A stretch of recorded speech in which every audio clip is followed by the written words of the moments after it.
Dito Saan? po. Saan? Yan. Lapitan mo. Ito po. Dito po siya nauupo. Diyan siya umupo? Dito po. Diyan? Nauupo siya dyan. Ah, Tapos tatayo. Kaya lang, parang dumidikit siya ron. Na baka sabi ko, baka mahulog. Ma-off balance. Kaya sabi ko, huwag ka dyan ma'am, baka ma-off balance ka. Eh, 3 beses ko siya sinaway. Kaya lang, ganun pa rin. Pero nung bandang huli nung inano kami ng pulis, hindi na. Kasi tumabay na akong papunta ron. so iniwanan mo siya? Hindi po, sakay ko. Kasi Okay. pinaboy po kami ng pulis eh. Okay. Huwag daw po magtambay dito, kaya umalis po kami. Okay, nung nakaalis na kayo, saan kayo napunta? Dumiretso po kami ng doon na sa kumain doon sa malapit sa Iyon Hotel. Okay. Tapos pagkatapos kumain, doon na kami sa Iyon, nag-check-in na. Okay. Bandang mga 2:30, sabi niya, bababa kami papunta rito. Oo. Ayun, binaba kasi dito ng 3 o'clock. Pagbaba, sinilip ko pa, nakaupo siya dito. Okay. Umalis ako, punta ako doon. Sabi ko, balikan mo na lang ako. Yung pagbalik ko siguro, sabi ko, hindi naman umalis, 1 hour. Pagbalik ko po dito, hinahanap ko. Tumigil ako dito, sinilip ko po dyan sumilip ako eh. Natatakot naman po ako, baka mahulog ako. Umalis ako, nagtanong ako doon ng may nakatambay na si Manong. Tinanong ko kung may dumang babae na wala naman daw po. Kaya bumalik uli ako rito. Sinilip ko uli. Pero wala po akong nakita sa bubang hindi ko nakita. Ayun, bumalik na uli ako ng hotel. Tatanungin ko sa hotel kung pumunta. Anong oras yun? Ano na po yun? Pasado alas 5 na. Okay. Eh pagdating ko doon, wala pa daw po. Eh di bumalik uli ako papunta rito. Sinuyod ko uli papunta rito. Tinignan ko uli ito. Kasi sa baka ako nagtambay-tambay ng wala po. Doon ako nagpunta na ako sa pulis para magpatulo kasi wala po akong flashlight para makita yung baba. Ayun na po, yung pagsilip dito galit namin, na-flashlight nila doon yung tao na doon sa baba.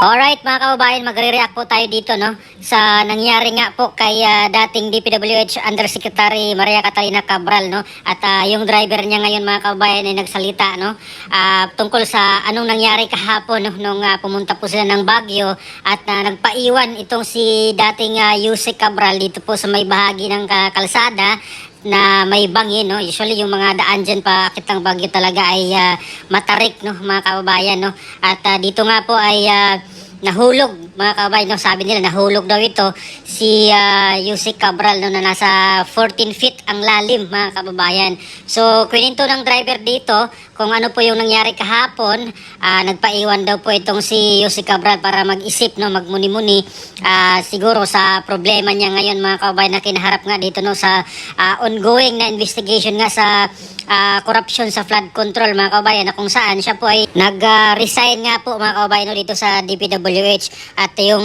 dati niyang trabaho ay siya po yung Undersecretary for Planning and Public Private Partnership PPP. Siya yung nag-oversaw ng agency or oversaw the agency's infrastructure planning and programming. Siya yung namahala doon mga kababayan sa mga plano nila doon sa departamento ng DPWH at kagabi nga po nagulantang ang lahat dahil nabalita na siya po ay nahulog nga at unresponsive na mga kababayan. Pero bago po yan, meron na pong statement noon si Congressman Leandro Leveste nga ng Batangas na itong si Yusek Cabral nung kasagsagan nga po ng hearing doon sa Senado ay meron daw po itong hawak na mga listahan mga kababayan sa kanyang computer na mga listahan ng mga proponents dito sa DPWH insertion at yun po ang hindi pa alam kung na saan mga kababayan kasi si Yusek Cabral lang po ang may hawak niyan.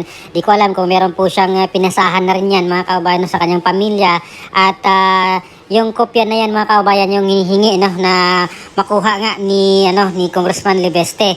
At meron na rin pong statement ang ombudsman mga kababayan ngayon sa pamamagitan ni Ombudsman Boying Remulla na pinapahanap niya, pinapasecure niya itong computer at gadgets ni Yusek Catalina Cabral at posibleng itong meron nga pong naglalaman mga kababayan. Ito nga hinahanap ni Congressman Leveste. At bago dito kay Yusek Cabral mga kababayan ay meron na pong maraming mga taga DPWH no ang nasawi mga kaubayan. Meron po ditong civil engineer and contractor na binaril din mga kaubayan doon sa may Dingras, Ilocos Norte. At meron pang isa ring opisyal ng DPWH dito naman po sa may Sorsogon ang nagpatiwakal. Siguro dahil din po siguro dito sa issue ng corruption pa rin sa DPWH mga kaubayan ay nag-suicide na lang siguro mga kaubayan. No? Meron din po sa BARM, engineer din na binaril din mga kababayan. At isa pa dito naman sa Basilan na inano po ng riding in tandem mga kababayan o riding gunmen na pinatay rin yung engineer mga kababayan. So nakakatakot itong mga taga DPWH ngayon no or medyo nakaka-alarma yung mga opisyalis dito no mga kinatawan ng DPWH lalo na ngayon na ongoing pa rin yung investigation mga kababayan at ilan pa lang yung nakasuhan pero itong mga opisyalis ng DPWH, mga engineer sila yung pero yung mga proponents wala pa nga po mga kababayan no? Libre pa po sila at itong si Saldico mga kababayan no? Kung nandito yan sa Pilipinas si Saldico medyo alanganin din po siguro yung kanyang buhay mga kababayan dahil hindi basta-basta yung kanyang binulgar no yung kanyang pinangalanan no other than the former House Speaker and the President itself talaga yung kanyang dinamay dito or kanyang pinangalanan na nag-utos sa kanya na mag budget insertion at nag-deliver pa ng mali-malitang pera mga kababayan. So talagang kabado ngayon si Saldico mga kababayan dahil dito sa mga nangyayari dito ngayon sa Pilipinas. At kagabi nga din ay si Sara Diskaya mga kababayan ay hinatid ng NBI no doon sa Muntinlupa Detention Facility matapos po siyang arestuhin nga po sa may kinalaman pa rin po dito mga kababayan sa flood control issues no na meron daw pong malversation of public funds at ilan lang po yan mga kababayan no sa mga kasong kinaharap po nila na mga kontraktor no. Pero yung malaking tanong mga kababayan sa dami ng mga congressman na pinangalanan po nila doon sa Senate hearing na marami pong mga naka-receive ng or humihingi ng kickback pero ni isang congressman mga kababayan no, or politiko ay wala pa pong nakakulong mga kababayan, wala pa pong inaresto. Bukod dito kay Saldico na hinahunting nila ngayon at yung ilang congressman pa na mga kontratista at tumatanggap ng mga malaking kickback ay hanggang kaso lang muna mga kababayan no. At dito nga po si dating House Speaker ay medyo or merong statement ang DPWH na kabilang doon sa kakasuhan pero may pahayag agad yung kanyang abogado mga kababayan patungkol dyan no.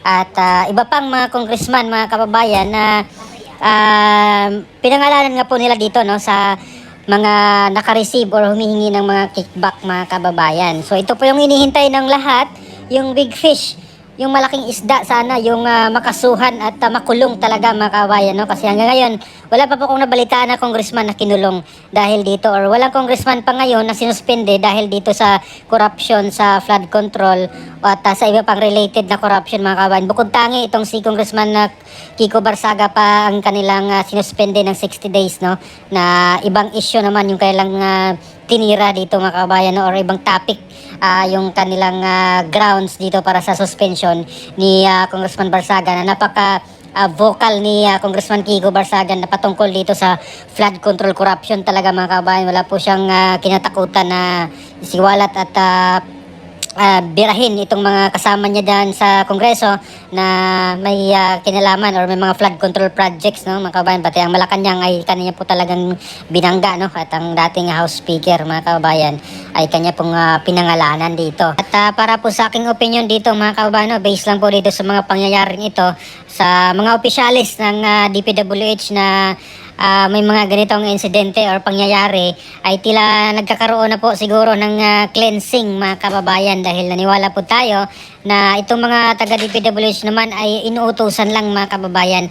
Meron talagang nagmamando dito sa kanila at siguro takot na po sila na baka mapangalanan or mabulgar sila mga kababayan at makasuhan ay ngayon ay gumagawa na po sila ng paraan mga kababayan no, sa aking palagay. Kaya nako, dapat mag-iingat yung mga involved dito, yung mga taga DPWH na may mga hawak na ebidensya ay dapat i-secure niyo po no. At meron nga po ditong panawagan din si Congressman Lebiste na protektahan ang mga DPWH witnesses, no? At i-preserve ang kanilang mga files, mga kababayan, dahil pag ito mawala or kaya mapunta doon sa mga kamay ng mga kurakot, mga kababayan, na may kinalaman dito sa korupsyon, ay goodbye na po itong mga kasong ito, mga kababayan, no? Hanggang makalimutan lang natin itong malaking korupsyon, no, sa flood control dito ngayon sa ating bansa. Kaya sana yung files, mga kababayan, no, ni Yusek Cabral na naglalaman ng mga pangalan, mga listahan ng mga proponents, no,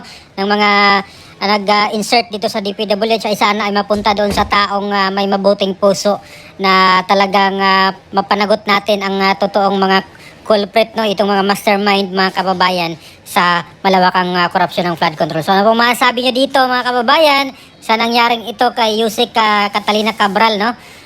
Please comment down below. Maraming salamat. God bless po sa ating lahat.